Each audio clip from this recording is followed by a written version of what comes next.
안녕하십니까. 저는 고려사이버대학교 학제정보대학원 원장 이기태입니다. 저희 학제정보대학원은 많은 분들의 관심과 응원 속에서 2013년 3월에 개원했습니다. 개원하기 전에 치러졌던 입시 경쟁률이 높았다는 것을 생각해 보면은 아마도 제가 듣지 못했던 대학원 밖에서의 박수 소리도 꽤 컸을 것으로 짐작할 수 있을 것입니다. 이러한 분위기 속에서 열정을 불태우고 있는 우리 대학원 식구들을 지켜보면서 저는 우리에게 주어진 시간이 너무 짧다는 생각도 하게 됩니다. 시간이 짧다는 말은 다른 말로 하면은 우리 모두는 한정된 시간 속에서 해야 할 일들이 참으로 많다는 것을 의미하는 것이기도 합니다. 먼저 우리 대학원을 소개하면서 우선 저의 개인적인 이야기를 털어놓는 것으로 시작하겠습니다. 제가 학제라는 표현과 인연을 맺게 된 것은 대학원을 다닐 때인 1980년대 중반이었습니다. 당시는 학제라는 표현이 매우 강조되던 때였습니다. 제 전공은 문화인류학이었고 세부적으로는 민속학입니다. 민속학은 한국인의 삶을 이해하고 그 원리를 찾아 나서는 것이기 때문에 한국인의 삶과 관련된 모든 분야와 연결되어 있는 학문입니다. 다른 말로 하면은 총체적인 학문 그 자체라고 할 수 있습니다. 그래서 학문적 성격도 그렇고 또한 지도 교수님의 권유도 있고 해서 인접학문에 대한 관심을 많이 가지게 됐습니다. 당시에 지도 교수님께서 하신 말씀은 학문이라는 우물을 좁게만 파려고 하지 마라. 처음에는 넓게 파고 들어가야지 더 깊게 들어갈 수 있다는 것이었습니다. 제가 관심을 가졌던 인접학문은 문화인류학과 역사학, 사회학, 한국철학, 종교학, 인문지리학, 그리고 예술학과 같은 것이었습니다. 그래서 처음에는 인접학문들의 개론서를 읽고 또 그 다음에는 제 주 관심 분야인 사회민속학 분야와 관련된 인접학문의 논문들을 찾아 읽었습니다. 처음에는 인접학문이 낯설어서 읽기가 쉽지 않았지만은 한 걸음 한 걸음 나아가다 보니까 어느새 친숙한 학문이 되었습니다. 물론 인접 학문 분야들 각각을 주전공으로 하시는 분들보다는 앞설 수야 없었지만은 제가 필요한 분야는 조금씩 이해하게 됐습니다. 인류 문화의 보편성과 특수성을 이해하려는 문화인류학은 한국인의 행위 원리와 민속 문화의 보편성과 특수성을 이해하는 데 저에게 도움을 많이 주었고, 지나간 삶의 모습들을 토대로 인간의 현재와 미래를 이해하려는 역사학은 전통사회를 분석하는 데 큰 도움을 주었습니다.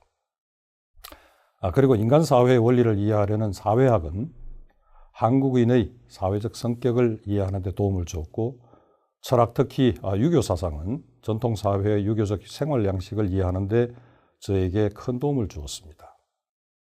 인간의 종교 행태와 원리를 이해하려는 종교학은 민중의 종교적 심성과 행위 원리를 이해하는 데 도움이 되었고, 인간과 자연환경의 상관성을 이해하려는 인문지리학은 자연환경과 더불어서 살아가는 민중의 적응 양상을 이해하는 데 큰 도움을 주었습니다.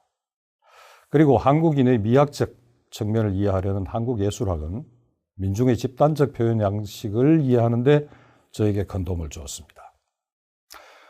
어설프게 시작되었던 인접학문의 세계에 대한 관심들이 하나하나씩 쌓이게 되면서 저는 그동안 가지지 못했던 민속학의 새로운 세계를 경험하게 되었습니다.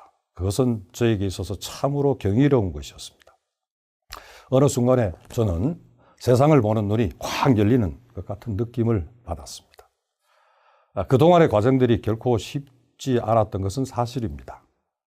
그러나 그동안 차곡차곡 쌓였던 소위 내공은 나중에 논문이나 저서 그리고 강의 등을 통해서 표현됐고 또 많은 사람들에게 영향을 줄 수도 있었습니다. 저의 연구실을 방문하시는 교수님들이나 학생들은 이렇게 말합니다. 전공이 민속학인데 민속학보다 다른 학문 분야 책들이 더 많다는 것이었습니다.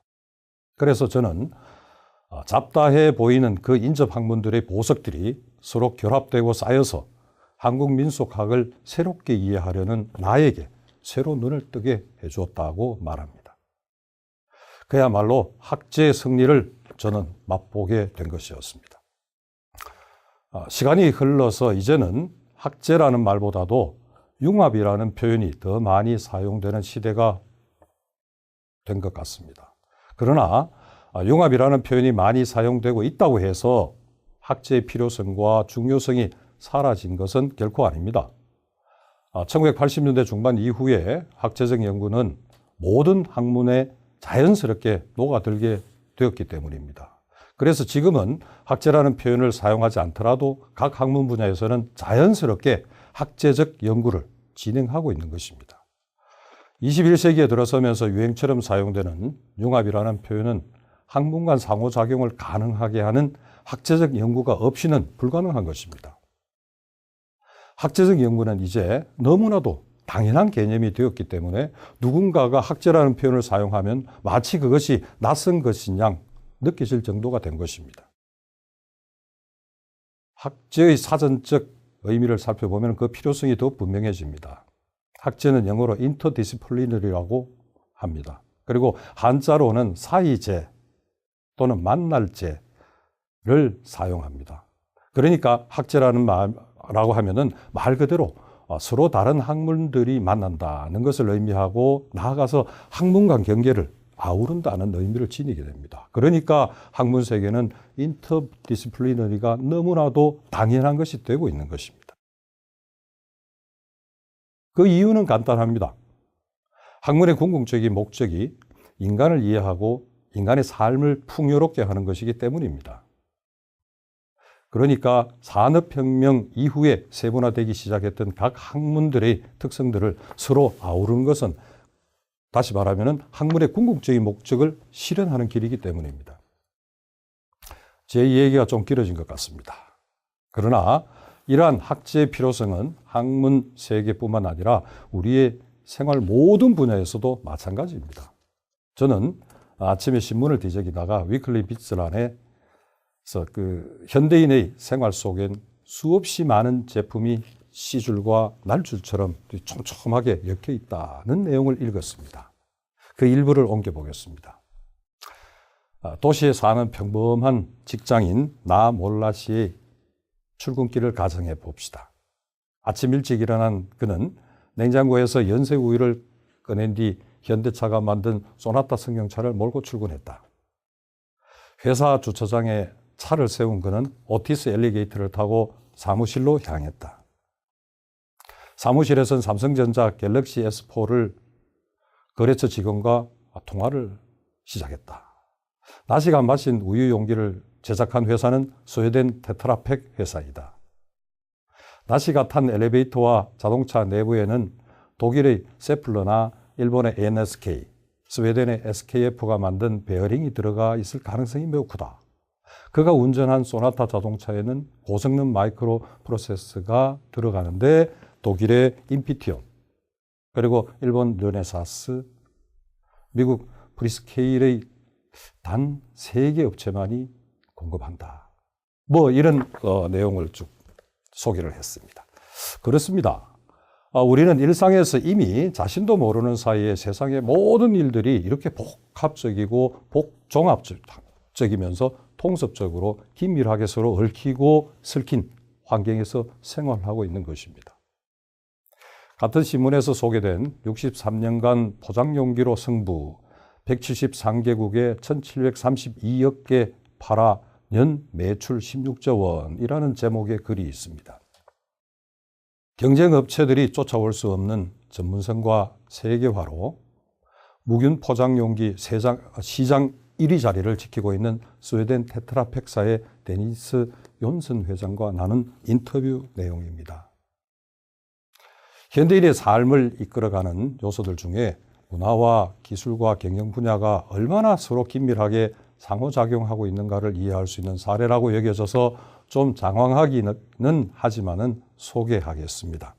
저는 이 기사를 읽으면서 학제를 통한 융합의 소중함을 다시 한번 느낄 수 있었기 때문입니다. 테트라팩의 성공은 왜 우유는 유리병에 담아 냉장고에 보관해야 하는가라는 의문에서 출발했습니다. 바로 세상 사람들이 모두 한 가지만 만족하고 있을 때 그 한계를 스스로 인식하는 것에서부터 새로운 세상은 열린다는 것을 의미합니다. 당시 유럽은 2차 세계대전 여파로 물자가 부족한 상황이었고 유리를 구하기도 어려웠지만 병에 든 우유는 쉽게 상해해서 먼 지역으로 배송하기가 힘들었던 때였습니다. 그때 아내가 전통 방식대로 튜브에 소시지를 넣고 아래 위를 꽁꽁 묶는 것을 보면서 이것을 응용해서 삼각뿔 모양의 우유 용기를 개발하게 됩니다. 그리고 1963년에 삼각뿔 모양의 용기 디자인을 벽돌 모양으로 개선하면서 운송할 때 공간 효율성을 높일 수 있도록 했습니다. 자, 이것은 우리에게 일상생활 속에서 확인할 수 있는 전통 문화의 다양한 지식들이 새로운 세상을 만드는 데 얼마나 소중한 소재가 될 수 있는가를 의미하는 것입니다. 또한 테트라팩사는 1993년에 핵심 기술을 업그레이드합니다. 우유의 부패를 촉진하는 산소 출입을 차단하기 위해서 종이와 알루미늄 포일 그리고 폴리에틸렌과 같은 것을 촘촘하게 만든 6겹으로 된 포장을 개발하면서 섭씨 15도씨 정도의 상온에서도 몇 달씩 음료를 보관할 수 있게 한 것입니다. 그 결과 더 이상 우유를 냉장 보관할 필요가 없어졌고 2, 3일 정도이던 유통기한을 몇 개월로 늘릴 수 있게 된 것입니다. 이것은 바로 생물학과 식품공학, 식품영양학 그리고 공학적 기술을 이용해서 포장 용기를 혁신한 시도인 것입니다. 테트라팩은 또 종이팩의 뚜껑마개를 만들어서 소비자들이 이동할 때 들고 다니면서 마시기 쉽도록 했습니다. 또 여기에다 뚜껑의 크기를 조금 크게 하면서 각도를 비스듬하게 위치시켰습니다. 이것은 소비자들이 들고 다니면서 편리하게 마실 수 있도록 할 수 있게 하면서 또한 손목 관절이 약하거나 류마티즘에 걸린 노인들이 쉽게 마개를 열 수 있도록 하게 한 것입니다. 여러분도 아마 요즘 집에서 사용하시는 우유팩을 생각하실 수 있을 것입니다. 이러한 고민은 노인 인구가 늘어나고 있고 출근길에 후닥닥 아침 식사를 해야 할 정도로 현대인의 일상이 빡빡하게 변하고 있는 것을 감안한 것입니다. 바로 이것은 셀러리맨들의 바쁜 일상생활에 대한 연구와 노년화 시대로 변한 현대사회에 대한 사회학과 사회복지학, 심리학, 의학, 디자인 등에 대한 학문들의 성과들이 결합한 승리입니다. 이러한 변화에 대해서 데니스 연슨 회장은 우리는 시대의 변화와 소비자들의 요구를 잘 이해하고 그들에게 필요한 것을 어떻게 공급할 것인지 끊임없이 고민합니다라고 말합니다. 이 말과 함께 앞의 사례들을 함께 생각해 본다면 우리는 성공하는 사람들이 추구하는 실용성과 창의성과 미래지향성은 곧 다양한 학문들의 학제적 응용을 바탕으로 이루어지고 있음을 알 수 있게 합니다. 테트라팩은 1982년에 미국 시장에 진출했을 때 커다란 난관에 부딪혔던 일도 있었습니다. 미국인들은 우유를 냉장고가 아니라 상온에 보관한다는 사실에 큰 거부감을 느꼈기 때문입니다. 그래서 회사는 가정보다도 레스토랑 체인을 공략하면서 테트라팩 포장 용기를 사용하면은 냉장 시스템이 필요 없고 또한 전기료도 줄어든다는 점을 강조했습니다. 그래서 마침내 미국 진출은 대성공을 거두게 된 것입니다. 또 1978년에 중국에 진출할 때 테트라팩사는 느닷없이 어린이 우유 소비 촉진 캠페인을 펼치기도 했습니다. 우유를 마시는 사람이 늘어나야지 우유 용기 수요가 늘어날 것이라는 점을 내다보았던 장기 포석이었던 것이죠. 존슨 회장은 세계화 전략에 대해서 다음과 같이 말합니다. 모든 시장이 다 다릅니다. 우유 시장만 해도 규모는 매우 작지만은 각 나라의 개성이 다릅니다. 우유를 소비하는 습관조차도 프랑스나 네덜란드처럼 나라에 따라서 조금씩 차이가 납니다. 테트라팩은 모든 시장의 기호와 요구를 이해하고 존중해야 한다고 생각합니다. 라고 존슨 회장은 말합니다. 이 말은 바로 해외 시장 개척에서 해당 국가의 사회와 문화를 이해하는 시각을 제시하는 문화인류학의 중요성을 알 수 있게 합니다. 더구나 세계화 시대에서는 타 문화를 비롯한 문화에 대한 이해는 필수적인 것입니다. 아마도 문화인류학자이신 고려사이버대학교 김중순 총장님께서 문화를 알면 경영 전략이 보인다는 저서를 발간하신 후에 기업인들에게 폭발적인 인기를 얻게 되었던 것도 바로 이 때문일 것입니다. 제가 테트라팩을 선전한 것 같습니다. 그러나 제가 이렇게 하나의 회사 제품의 진화사를 소개하는 것은 성공할 수 있는 경영 전략의 바탕에는 우리의 대학 사회에서 존재하는 다양한 학문의 정보들이 학제적 결합을 통해서 총체적으로 그리고 통섭적으로 이해되고 응용될 때에 가능하다는 점을 강조하기 위함입니다. 바로 실용적인 생활을 위해서 인류의 미래를 내다보면서 그리고 창의적인 결과물을 기대할 수 있는 바로 그 바탕은 학제적 역량에 달려있다는 말입니다. 자신의 전공 하나만으로 세상을 살아간다는 것은 바로 우물 안에 개구리 신세로 세상을 이해하고 살아간다는 말과 다름없는 것입니다. 이제 학제정보대학원의 필요성과 중요성을 다른 말로 설명할 필요는 없을 것 같습니다. 자, 이제 우리 학제정보대학원이 어떤 곳인지를 소개하겠습니다. 앞에서 제시했던 사례로 봐서 고려사이버대학교는 학제정보대학원이 2013년 3월에 개원하게 된 것이 현실적으로 때늦은 감이 없지는 않습니다. 그러나 늦다고 생각할 때가 가장 빠른 때라는 말과 같이 지금부터라도 현대사회에서 성공적으로 적응할 수 있는 인재는 고려사이버대학교 학제정보대학원이 책임지고 양성하겠습니다. 우리 고려사이버대학교 학제정보대학원은 현대인의 삶에서 가장 중요한 것을 세 가지로 규정했습니다. 문화와 기술과 경영 분야입니다. 여기에서 기술이라고 하는 것은 물론 인터넷을 통하여 세상의 많은 정보들을 활용하는 능력을 의미합니다.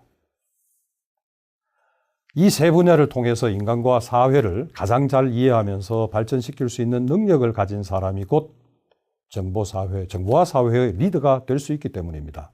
특히 이러한 분야의 역량은 중간관리자와 CEO에게 있어서 필수적인 요소입니다. 대학에서 심취했던 각각의 전공들은 다양한 학문의 시각들과 만나면서 전공자 스스로 총체적인 시각을 지닐 때 비로소 꽃을 피울 수 있습니다.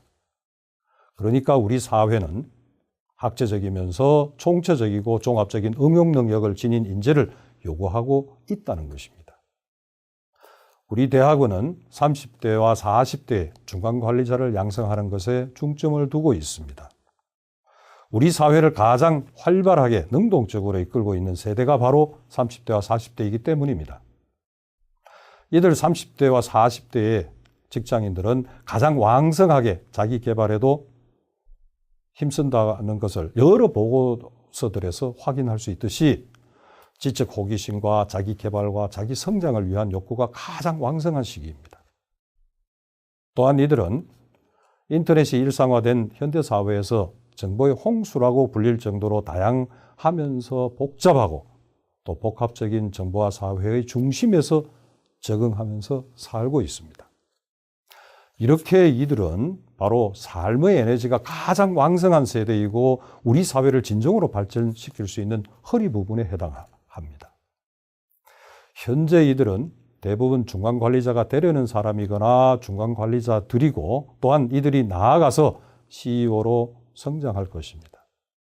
이들에게 진정으로 필요한 지원은 세상을 학제적으로 이해하면서 필요한 정보를 스스로 취사 선택하면서 미래를 바르게 바라볼 수 있는 무기를 가르쳐주는 일이라고 저는 생각합니다. 저는 그 무기를 바로 학제정보학이라고 소개하고 싶습니다. 우리 학제정보대학원의 출범은 이미 우리 사회가 너무나도 기다렸던 것 같습니다. 제가 허투루 하는 말이 아니라 대학원이 개원했던 첫 해의 대학원 식구들의 전공들을 보면 쉽게 이해할 수 있습니다. 우리 대학원 식구들은 중어중문학, 국어국문학, 사회복지학, 건축학, 그리고 수학, 영문학, 컴퓨터 정보학, 경영학, 그리고 경찰학, 문해창작학, 가정관리학, 고분자공학, 교육학, 국제통상학, 생명과학, 정보산업공학, 법학, MBA, IT MBA 뭐 이렇게 다양한 전공들로 이루어져 있습니다. 앞으로 해가 거듭되면은 우리 대학원 식구들의 출신 전공은 더욱 다양하게 될 것입니다. 이 말은 곧 현재 우리나라 대학의 전공들이 우리 대학원으로 결집될 것이라는 말입니다. 그렇게 된다면 고려사이버대학교 학제정보대학원은 한국학제정보학의 메카이면서 한국 사회의 리더 양성기관으로 거듭나게 될 것입니다. 그 날이 저는 그리 멀지 않을 것이라고 확신합니다.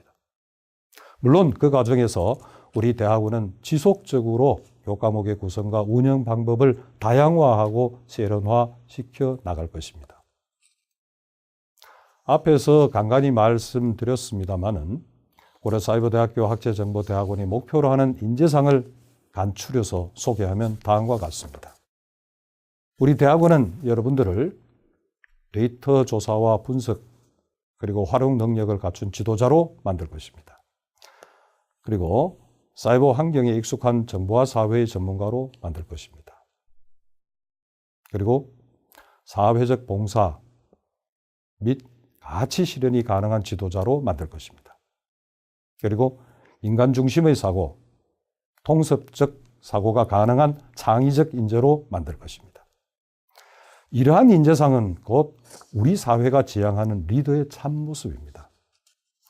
우리 고려사이버대학교 학제정보대학원은 대학에서 배운 나의 전공을 토대로 하면서 자신의 한계를 스스로 뛰어넘으면서 직장 생활과 사회 생활에서 앞서가는 사람, 성공하는 사람을 만드는 곳입니다. 일상에서 만나는 문제의 본질들은 수많은 정보의 다양성과 복합성에 있습니다. 정보의 선택과 활용 능력은 곧 정보화 시대의 경쟁력의 척도인 것입니다.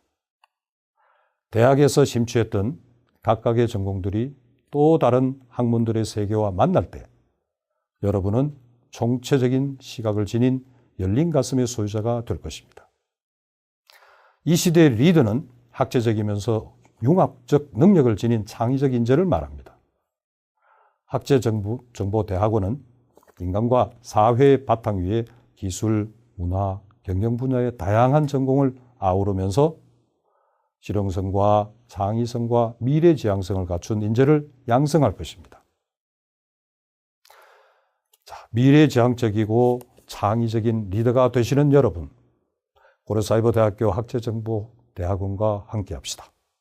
우리 대학원은 여러분들을 이 시대를, 이 사회를 이끌어가는 훌륭한 지도자로 만들 것입니다. 고맙습니다.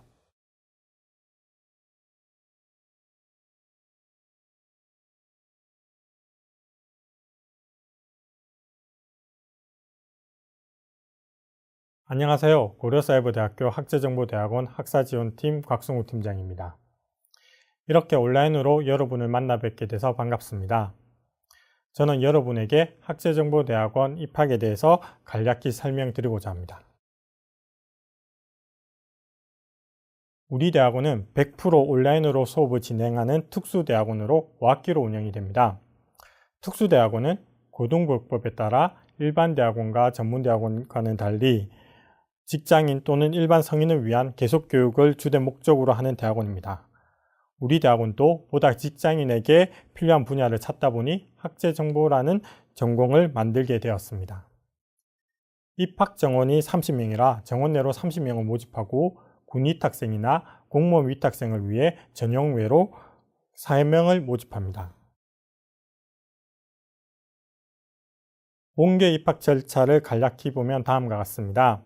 12월 27일 금요일 저녁 10시까지 지원과 서류 제출을 하시고 전형료를 납부하시면 서류 전형 대상자가 되십니다. 서류 전형의 결과는 12월 31일 화요일 오후 2시에 발표되며 서류 전형 합격자는 1월 4일 토요일 면접 전형을 보게 됩니다. 면접 전형의 결과는 1월 8일 오후 2시에 발표되며 면접 전형까지 통과한 최종 합격자들은 1월 17일 금요일 오후 5시까지 등록금을 납부하시면 등록이 완료됩니다. 이후 지정된 기간 내 아이디 발급과 수강 신청을 하시면 됩니다.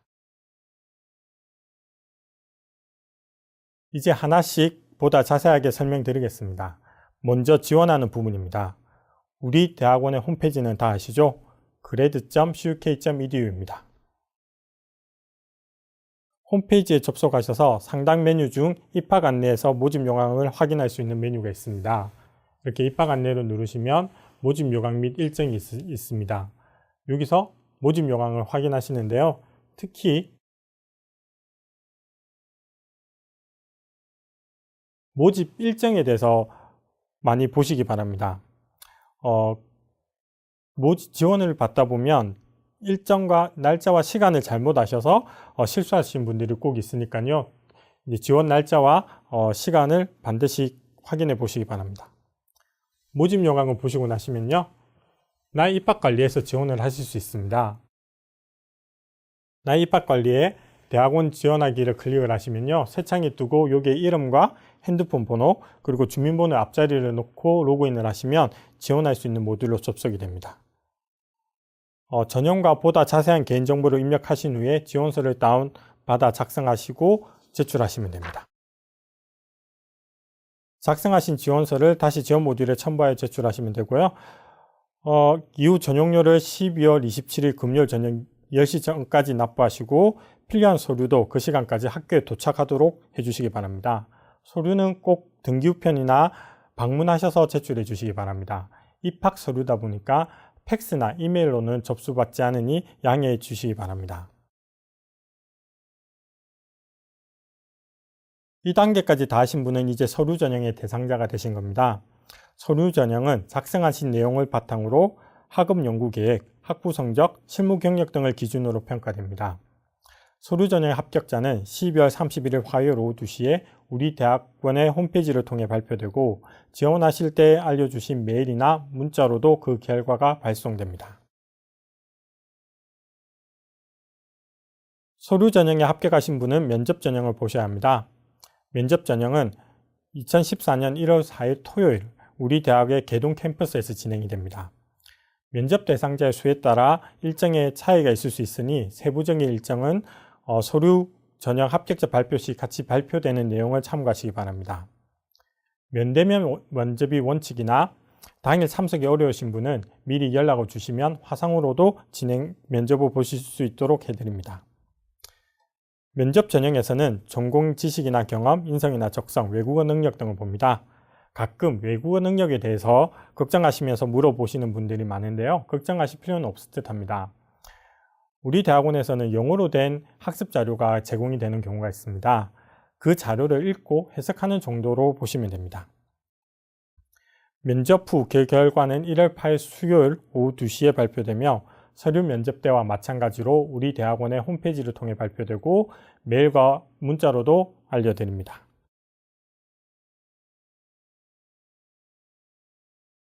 최종 합격자들은 1월 8일부터 17일까지 10일 동안 등록을 하시면 됩니다. 나의 입학관리에서 등록하시면 되고요. 입학금은 20만 원, 등록금은 330만 원입니다. 무통장 입금, 신용카드, 계좌이체 등의 다양한 방법으로 등록하실 수 있습니다.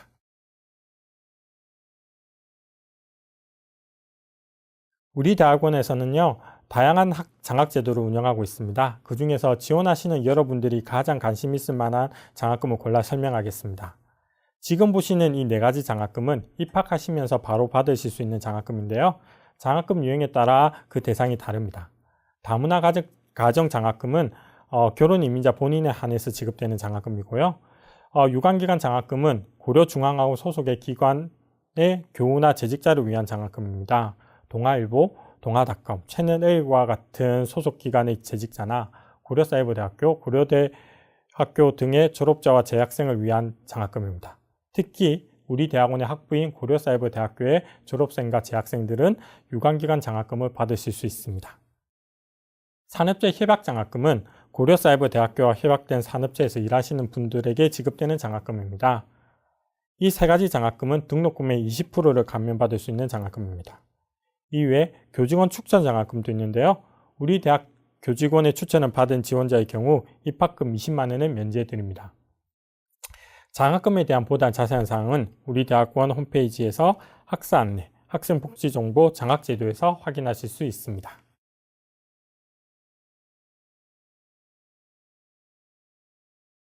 오늘 이렇게 온라인으로 여러분을 만나게 돼서 정말 반갑습니다. 그럼 다음에 우리 대학원의 재학생으로 다시 만나 뵙기 바랍니다. 감사합니다.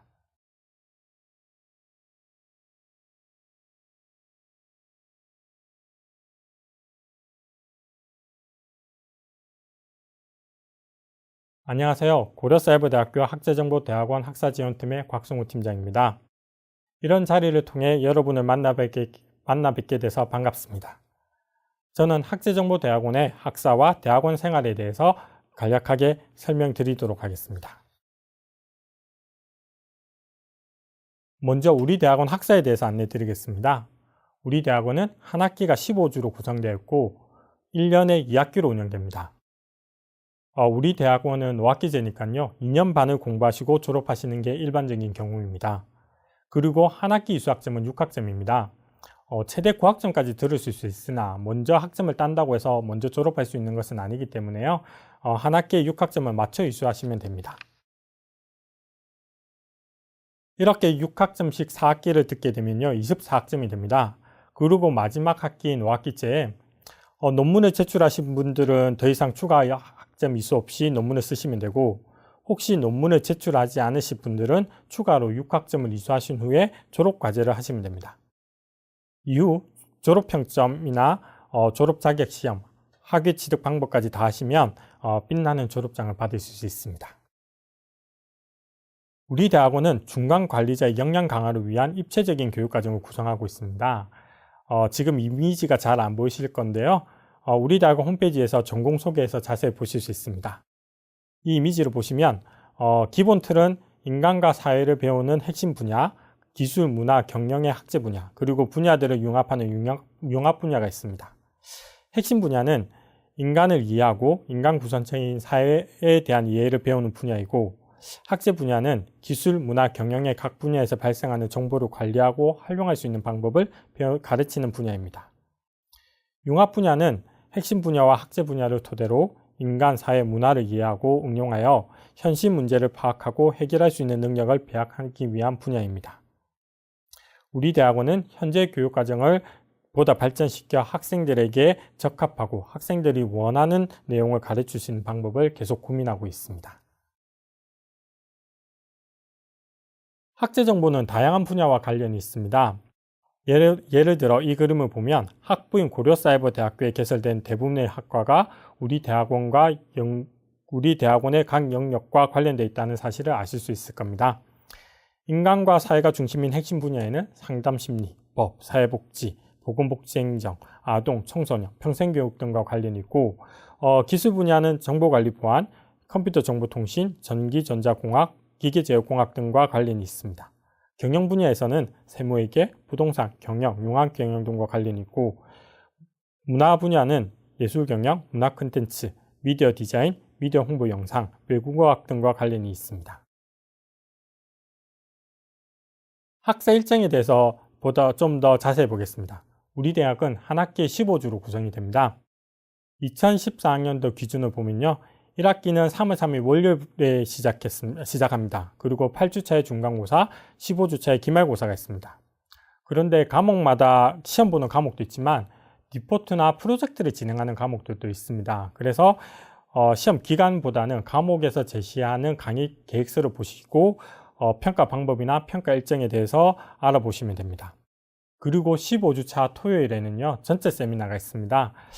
전체 세미나에 대해서는 조금 이따 좀 더 추가로 설명드리겠습니다.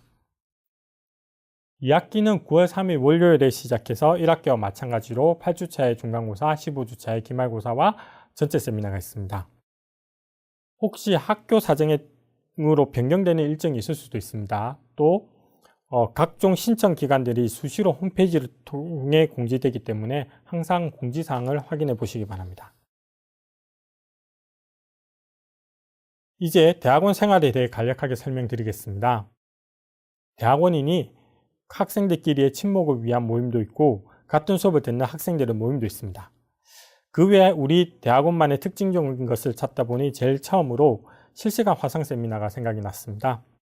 우리 대학은 100% 온라인으로 운영하는 대학원이라는 건 앞서 말씀드렸죠. 다들 온라인으로 수업을 하고 직접 학생들끼리나 교수님과의 만날 기회가 없다 보니까 교육부에서는 실시간 화상 세미나를 반드시 수업에 포함시키도록 하고 있습니다. 그래서 우리 대학원의 과목에서도 최소 3번의 세미나가 있고 그중 2번은 반드시 실시간 화상 세미나로 하고 있습니다. 실시간 화상 세미나는 여러분의 컴퓨터에 웹캠을 달아놓고 헤드셋을 쓰고 이렇게 대화를 하는 거다 보니까 처음 화상 세미나 할 때 학생들끼리 대면 하기도 하고 다들 화상 세미나하는 게 처음이라서 많이 어색해 하시거든요.